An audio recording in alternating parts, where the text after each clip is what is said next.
Good morning, everybody. We are back in the studio today, and I'm excited. We're sitting with Ashlee Houck, the president and CEO of the Beaufort Area Hospitality Association. That's a mouthful. Baja for short. Ashlee, you've been in your position 3 years, 4 years? Yep, I just hit 3 years. Okay. This week. Congratulations. Thank you. It's a big deal. I can't believe it's been 3 years. I know. It goes by so quick. Baja has done a lot of great things for the Hospitality Association, whether it be downtown or the outskirts of the city, anything kind of north of the Broad. You guys have had some great fun events. The one we're going to talk about today, though, is the third annual Oyster Festival, which is happening downtown. But it kicked off essentially with Restaurant Week on Monday. Thursday. Yep. So that's Ties to Table, and that's where local restaurants are participating with oyster-themed dishes. Is that correct? Yeah, and we try to get the oyster theme in there to coincide with the festival, but some of them, do their own thing, which I feel like chefs are usually artists in their own way anyways. Yeah, so. Exactly right. You don't want to pigeonhole them into one particular dish or one style. So Oyster Festival kicks off this Saturday. Yep. And the first at the 8 o'clock in the morning? Or is it 9 for the Oyster Boogie? The Oyster Boogie, I believe, is at 8. 8 o'clock. Yeah. 8 o'clock. Okay. Yeah. That is, so is that, it's obviously it's with Baja, but the proceeds help the Riverview Charter School, correct? Okay. Yep, but we wanted to pair that with someone locally in Riverview Charter Schools who kind of manages that aspect of the festival, and I know a lot of the other festivals do that as well. And they can sign up through this link right here. You guys got some great trophies. Oh, the awards this year. So tell us a little bit about those medals. Yeah, so you get your typical swag, and we went through Swaggy, which is kind of like a print on demand, which is kind of cool because if a lot of people are like, I don't want another T-shirt. And we thought we would like to have something on site that they can get. So we did an oyster spinner medal. It's gorgeous. Yeah. Oh, thank you. I haven't seen it in person. Everything I've seen has been it's fun. on social. Yeah, and it's an oyster that spins, and of course it's got Oyster Boogie on there, and Riverview, and the festival. That's good. And new this year, they can buy shirts online as well, correct? Yes. Okay. Yeah, that's through Swaggy Shop. So whenever you register, you'll receive a code that goes to Swaggy Shop, and you can get your T-shirt. It's $30. So you basically get a $30 gift card.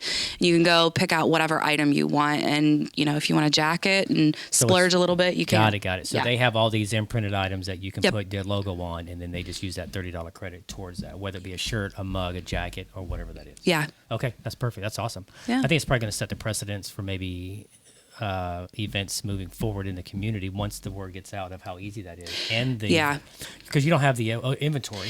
That's the thing. We have so many shirts left over, so you have hundreds of shirts left over because you don't know how to gauge, and we do on-site registration. Yeah. So we might have 200 people show up, and then we don't have a shirt for them, or we have too many. You know, so you never know. Yeah. So that's from 8 till roughly 9:30 or 10. Yep. Festival kicks off at 11. Yeah. The grounds open at 10 a.m. and then they'll, start prepping. The vendors will start prepping the oysters and all the yummy things that are going to be there. And then 11 o'clock entertainment. We have Southbound 17. We've had them every single year, even Fantastic. The COVID year we did it. Yeah, and we love them. They're from Charleston, a young group. They've got a great sound. And then we will have Beak Web and the Sea Island Ramblers. Nice. They're a local group, and people love them. We have them also. We have a VIP event on Friday that we're doing for our sponsors, and we have them playing at that as well because that was the request. Yeah, well, that's good. Yeah, and then were you a 90s country guy? No, and it's probably, I'm going to say no. I'm not even really a country guy anyway. My wife is, but I'm not. But I do know of the band. Do you know Black Hawk? Once I had seen that, and we did a little research. I was like, oh, yeah, I remember this. I remember that. So. Every once in a while. Yeah. I love them. I grew up, I was born in 84. Okay. And so, 6, 7 years old, I'm introduced to the 90s. And, I feel that's when you're absorbing a lot of things. And my mom is sticking cassettes in the console of the car there. And Black Hawk was one of them. I'm excited to see him perform. I'm an 80s baby. I was born in 72, so in 1980 I was 8. Yeah, okay. Kind of dates me a little bit. But, at that time when they were out, I was into maybe more hip-hop Yeah. You know, I wasn't that was allowed, but yeah. now I am. My husband introduced me to all that. Yeah, good man. He's a good man. So that's Saturday. Mm-hmm. Sunday continues. What's the time on Sunday? Sunday is 11 o'clock. Okay. Grounds open at 10, and then it'll go till about 4:30. Okay. Yeah, this year we did it differently. A lot of these festivals that are 2-day festivals do the Friday, Saturday concept, but we're in January. Yeah. And we want people to come out. And what we learned last year was they will not come out in the evening if it's cold. It was freezing. It was so miserable. cold. But so we said, let's try Saturday, Sunday day and absorb some of that daylight time. And, Yeah. And plus it probably saves from a standpoint of logistically, you don't have to have lights. Yep. And generators and things like that. Yeah, I thought that it was going to cut back on costs significantly, but having that Sunday, you got to pay for Sunday labor. Yeah. So it kind of it's an evened OT out, thing. but yeah, nonetheless. Okay. Yeah. Good. I'm excited. We're excited. We'll be there obviously both days covering the event for you guys. Anything new that's happening inside the grounds? Obviously we've got tables. There's going to be like a larger tent for folks to sit down. So yeah, I kind of did it. I don't know what the term is, family style, communal style. And in the center is a massive tent. You can have the oyster tables there to shuck, or you can sit down. The back side of the park is all our educational vendors. Yep. We have, I believe at this point, over 12, 13 different educational vendors. Wow. When you add them all up, I know it's close to 15. Friends of Hunting Island, the State Park, Fripp Naturalist, Port Royal Sound Foundation, Coastal Expeditions, they're doing tours that day, water tours. Yep. And then, of course, all our food vendors. Excellent. Yeah. What is what's the monetary aspect? What's the cost? Free admission. Okay. We don't want to have to put any gates up or anything.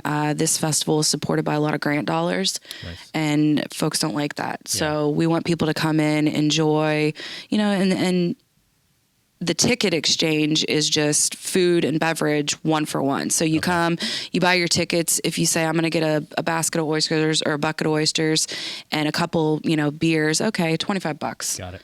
And then you get 25 tickets. You go to those vendors that you want to eat at. Yeah. It's just a 1-for-1 exchange. Yeah, and I think most of the festivals do that as well. Yeah, I think it's pretty convenient, and it's there's not a lot of math involved, right? Yeah. So you don't have to do a 3-for-1 or whatever that is. Yeah, and you don't have your vendors having to, dig through 1s and 5s. Right, for sure. And that. Yeah, that's excellent. Yeah.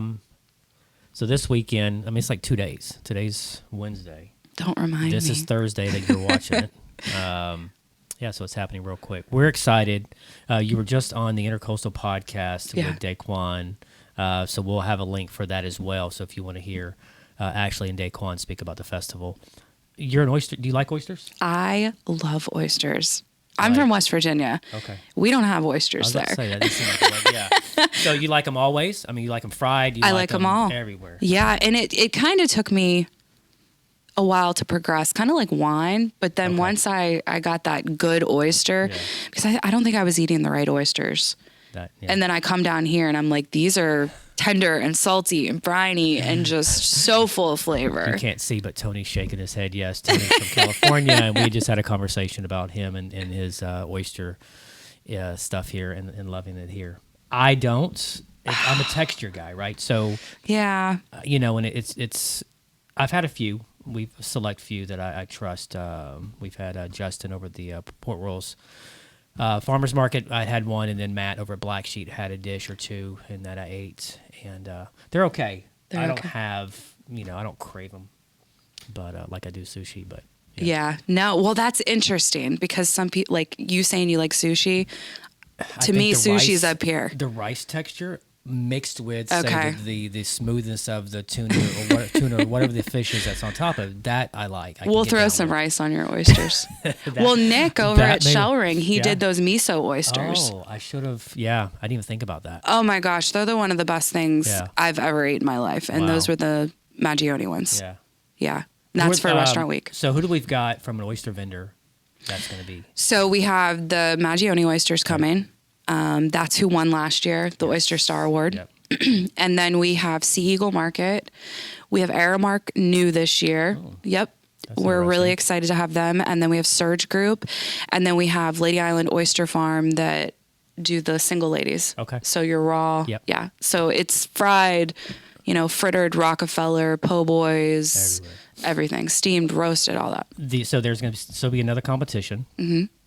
Who are you going to have judging the way you did last year, to where they were inside Saltus and then select judges were delivering dishes? Okay. Yep. We're Peach Morrison. She is our lead for that. Yep. We love Peach. She's got a couple volunteers that help her with that, and they'll keep that kind of secretive. Yeah. We have a couple local judges. Victoria Smalls, she's going to judge it this year. She apparently is a major oyster lover. Neil Lipsitz. Oh, nice. Yeah. Good old Neil. Yep. Love we Neil. had Mayor last year, so this year we thought we would reach out to someone else. Mayor will be announcing the winner. And then we have 3 travel writers, foodies that the CVB set up. Excellent. That's exciting. All right. So everybody, plenty of time. It's free entry. Obviously, you got to pay for your tickets 1 for 1. Oyster Boogie is Saturday at 8 a.m. You can still sign up, and then come on down this weekend. Ashlee, I appreciate it. Thank you so much. Thanks. All right, thanks everybody.